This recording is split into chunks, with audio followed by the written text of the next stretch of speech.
Hello,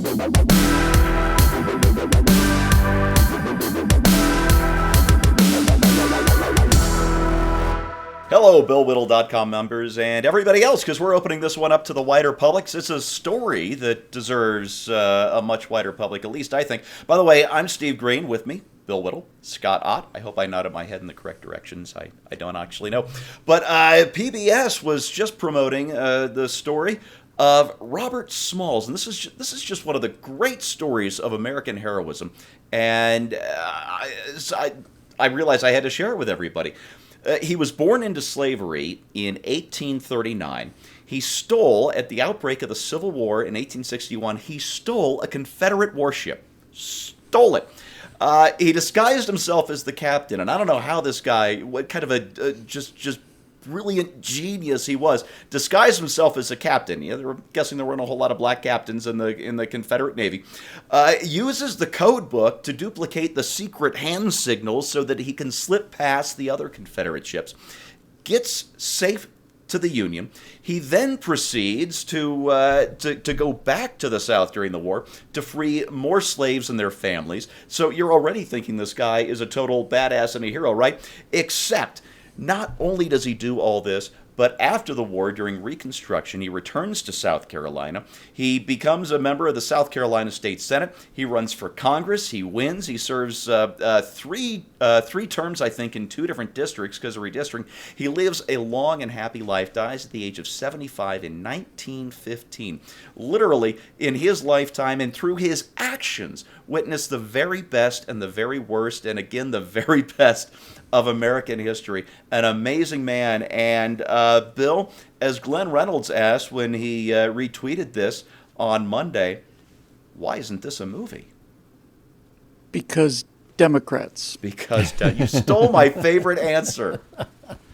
You can't tell the story of this guy without telling the story of what the Republicans' position was during the Civil War, and without telling the position of the Democrats during the Civil War.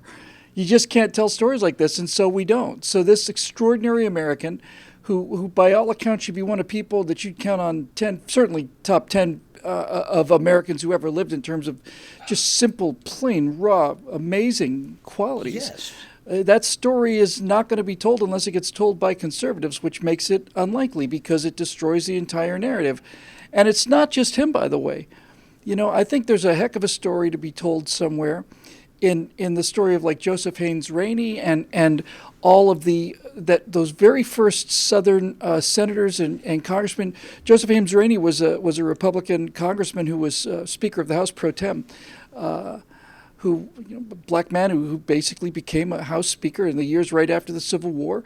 There were Republican senators and congressmen from the South, obviously, for about 10 or 15 years, whatever the number was, and then along comes Jim Crow and carpetbagging and all the rest of it, and then for 100 years, we don't see any blacks in Congress at all because the Democrats took over. You know, they didn't take over the South; they were the South. Yeah, and so when Reconstruction ended, maybe we shouldn't have given white Democrats back the vote, Bill. I think there's a case to be made for that. In fact, I think there's a pretty compelling case to be made for it.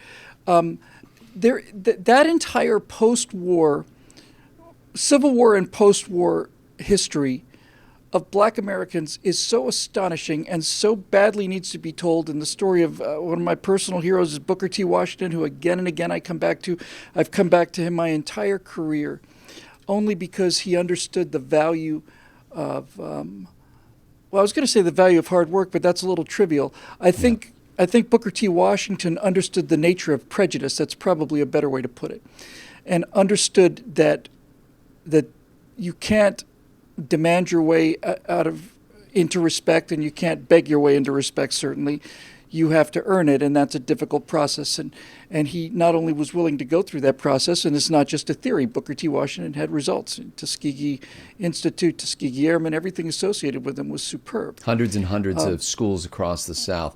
But Bill, before we let this fantasy of yours continue on, you do recall, of course, that Democrats and Republicans then switched places and the Magically. Republicans then became the racist group, right? You understand? Yeah, that was the great Jersey shift that occurred during Super Bowl III, where the team that was winning 72-0 at the half went into the back and then through the underground corridors, switched jerseys with the team that was getting stumped. So the people that actually won the Super Bowl were not the people that won the Super Bowl. The people that won the Super Bowl were the people that lost the Super Bowl.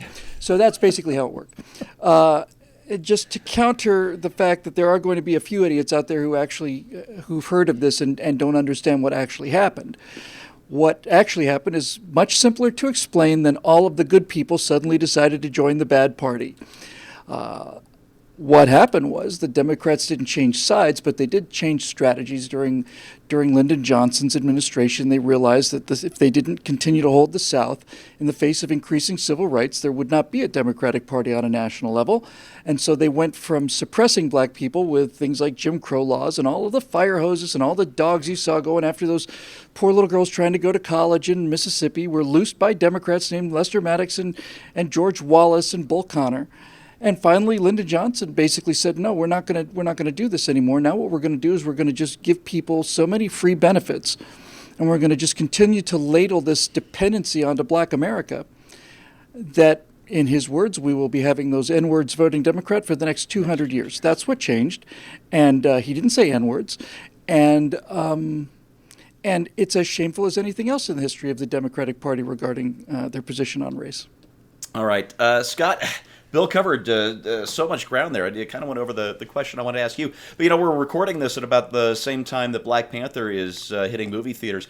And I don't know, my kids saw the trailer and their jaws just dropped. They are more excited about this Marvel movie than any other since, I think, the first Avengers. And, I've got small boys ages 12 and 7. This is their wheelhouse. This is the stuff they love. So if race isn't the problem in Hollywood, let me rephrase this. We have so many superheroes, but here is a real-life superhero. This guy literally did it all, and in some of the most daring, ballsy ways imaginable. Why hasn't some scriptwriter at least tried to get this thing produced, even at an independent studio? That's a mystery to me because I think sometimes, liberals will produce movies about subjects like this, not realizing what they're actually saying in some cases. And I know Bill always thinks that they know exactly what they're doing, but I think sometimes they don't know what they're doing. And they inadvertently tell a story, as they've been doing for years, about the virtue of a man's ability to defend himself with a weapon. They've reinforced that message over and over again. And then they take the money they earn from the movies and give it to some political action committee to see if they can stop someone who supports the Second Amendment to the Constitution from getting elected. So, I don't know if I can fully explain that. I know that there aren't nearly enough conservatives or liberty-loving people who are in the production of film in Hollywood and elsewhere. And so, that's part of the problem as well.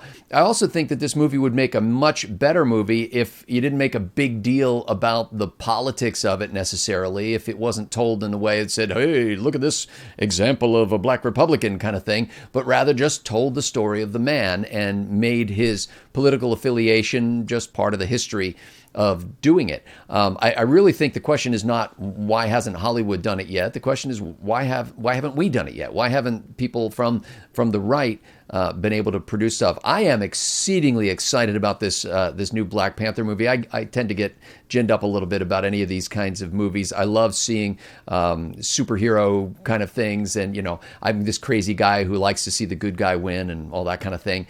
And the trailer's been magnificent. You see the trailer and you're going, yeah, that guy's great. He looks awesome. But I would give up the chance of ever seeing the movie Black Panther in exchange for an opportunity to see a good movie about the kinds of people we're talking about in this episode. I would love to see that. And Hollywood does sometimes make conservative or libertarian big budget movies. Captain America: Civil War was as small L libertarian a movie as I've ever seen come out of PragerU. Except, it's a $250 million action movie that, made $1 billion or whatever worldwide. So Hollywood, I know you have it in you to give Robert Smalls the respect that he deserves. And until that time, Mr. Smalls, since Hollywood hasn't given you the respect that you deserve, the three of us at least can salute you and for your lifetime of achievement, and we're going to do that right now. So here's to you. Thank you for everything you did and the example you set. And Hollywood, get on board with this one, would you?